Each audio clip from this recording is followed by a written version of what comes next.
Have you ever actually stopped and wondered why some folks just willingly pay their taxes, almost like it's a point of civic pride, while others will do literally everything in their power to dodge them?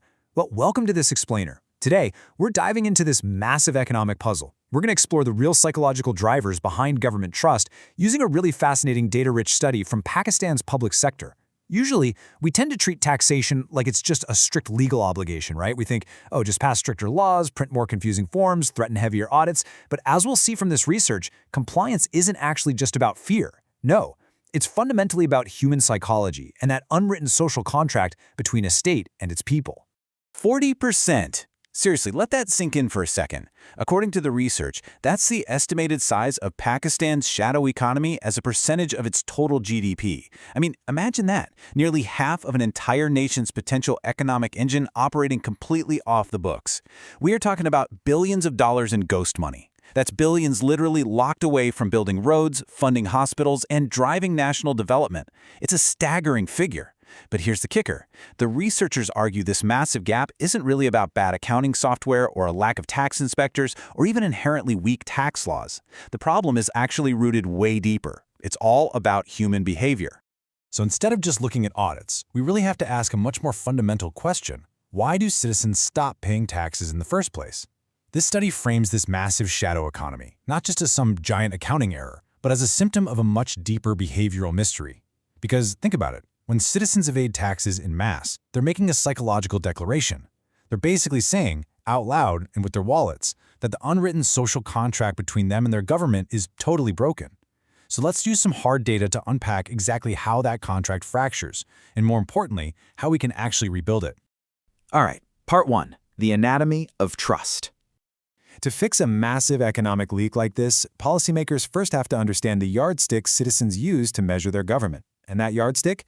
It's called the quality of governance. It essentially boils down to 3 things: transparency, accountability, and responsiveness. Put simply, when you walk into a local government office, do they actually help you? Are the rules clear, or is it just a confusing maze? And are those workers held accountable if they mistreat you? Now, the backdrop for this specific study is pretty stark. Pakistan recently scored a negative 0.1 on the Global Public Trust Index, and they ranked 140 out of 180 in the Corruption Perception Index. So when the daily reality looks like that, citizens just don't feel like they're getting a decent return on their investment. To them, paying taxes basically feels like throwing money into a black hole. Which brings us to a really core psychological concept, social exchange theory. As a taxpayer, you're constantly, maybe even subconsciously, weighing this invisible scale in your mind. On one side, you've got your costs, your hard-earned money, those frustrating hours filing paperwork, the sheer effort of complying with the law. On the other side of that scale, you expect benefits, better governance, transparent systems, and a public sector that actually works for you. Social exchange theory points out a very simple truth. If you pay your taxes but get terrible, unaccountable service in return, you're naturally going to try to withhold your end of the bargain. The scale tips the wrong way, trust completely evaporates, and, well, that shadow economy inevitably grows. Now let's move on to the next piece of the puzzle, the motivation multiplier. To figure out what actually tips those scales toward good governance, the researchers did something really cool.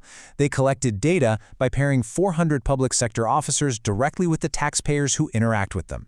And what they found is that everything, literally everything, starts with the public sector worker. Their motivation is fueled by 2 distinct buckets. You've got extrinsic factors, stuff like fair pay, decent perks, job security, supportive management, and then you have intrinsic factors, which are much more psychological, like feeling empowered, having social prestige, or simply just being appreciated for doing a good job. The study makes this incredibly powerful point. A demotivated civil servant is absolute ground zero for public mistrust. If a tax collector feels underpaid and unappreciated, they are absolutely going to pass that friction right on to the taxpayer standing across the counter. The data actually revealed a mathematically proven chain reaction. Using a statistical method called structural equation modeling, the researchers mapped out a literal domino effect, and it only flows in one specific direction. Step 1. You absolutely have to boost employee motivation. You cannot skip this. That motivated worker then naturally becomes the engine for Step 2, which is a higher quality of governance, meaning more helpfulness and efficiency. And because the taxpayer experiences that surprisingly great service, it triggers Step 3, a massive increase in taxpayers' trust. The data is crystal clear here. You can't just leapfrog straight to public trust by running a flashy PR campaign. You have to start by investing in the people actually running the system. But here is a really crucial point. This connection isn't just a byproduct of good service. It's a direct psychological link. The study actually found that employee motivation independently increases taxpayers' trust. Just think about the last time you dealt with a highly motivated, genuinely helpful public servant, maybe at a notoriously frustrating place like the DMV, right? You instinctively perceive that person as more trustworthy. Human beings naturally read the emotional state of the people serving them. So if a government worker seems satisfied and invested in their job, citizens are way more willing to hand over their tax money, trusting it's going to be handled right. Which brings us to a really interesting twist, the integrity paradox. In government, the natural instinct to prevent corruption is to roll out an integrity management system. Strict organizational rules, constant audits, heavy layers of approval, rigid rewards and punishments, all meant to keep employees perfectly in line. But the researchers pose this super counterintuitive question that really challenges standard bureaucratic thinking. Can too much oversight actually backfire? We almost always assume that stricter rules automatically force better public service. Like, if we just watch them closer, they'll perform better. But, well, the data tells a totally different story. Listen to this exact quote from the findings, because honestly, it's the most surprising revelation in this whole explainer.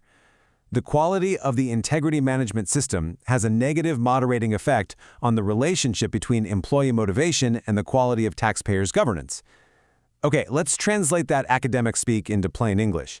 It essentially means that adding a heavy-handed, suspicious oversight system actually destroys the good work being done by your motivated employees. It's literally like throwing a wet blanket over a fire. It completely shatters that carefully built domino effect we were just talking about. Here is the paradox in action. If you have high employee motivation, but then you slap those same enthusiastic workers with overbearing regulations, constant suspicion, and crazy strict control systems, your government's quality paradoxically plummets. You end up stifling the exact people who are genuinely trying to do a good job. They become so bogged down in red tape and the paralyzing fear of making some minor procedural mistake that the responsiveness toward the taxpayer just vanishes. Instead of solving a citizen's problem, they just end up quoting rule books to protect themselves. It's this delicate balancing act that so many governments get entirely wrong, accidentally suffocating the very talent they desperately need. So let's talk solutions. Section 4, fixing the system. How do we actually correct this?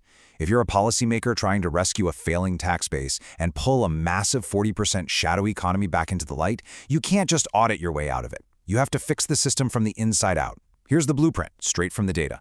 First, prioritize worker motivation above all else. Pay them fairly, give them prestige, and empower them to make decisions. Second, leverage that motivated workforce to foster transparent, responsive service where the taxpayer actually feels heard. And third, and this is the really tricky tightrope walk, calibrate your integrity controls carefully. Yes, you absolutely need rules to prevent corruption, of course, but they have to be designed to support and guide employees, not suffocate them in red tape. Because at the end of the day, economic development relies heavily on managing human psychology. It all really comes back to this core concept from social capital theory. Trust breeds trust. It's a deeply reciprocal relationship. When a government builds a system that respects and empowers its own employees, those employees turn around and treat the citizens with respect. And when citizens feel valued and efficiently served by their government, they reciprocate. They stop hiding their income and they willingly fund the state. The shadow economy shrinks, not because people are terrified of an audit, but because there's a solid foundation of mutual trust. As we wrap up this explainer, I want to leave you with a bit of a provocative thought to consider about your own local institutions. Think about your last interaction with a public office, whether it was renewing a license or paying a property tax. Based on everything we've learned today about that delicate balance of motivation, governance, and oversight, does your government inspire trust, or does it accidentally invite evasion? Thank you so much for joining me to explore the fascinating mechanics behind public trust. I definitely encourage you to keep an eye on these unseen psychological forces shaping the economies all around us.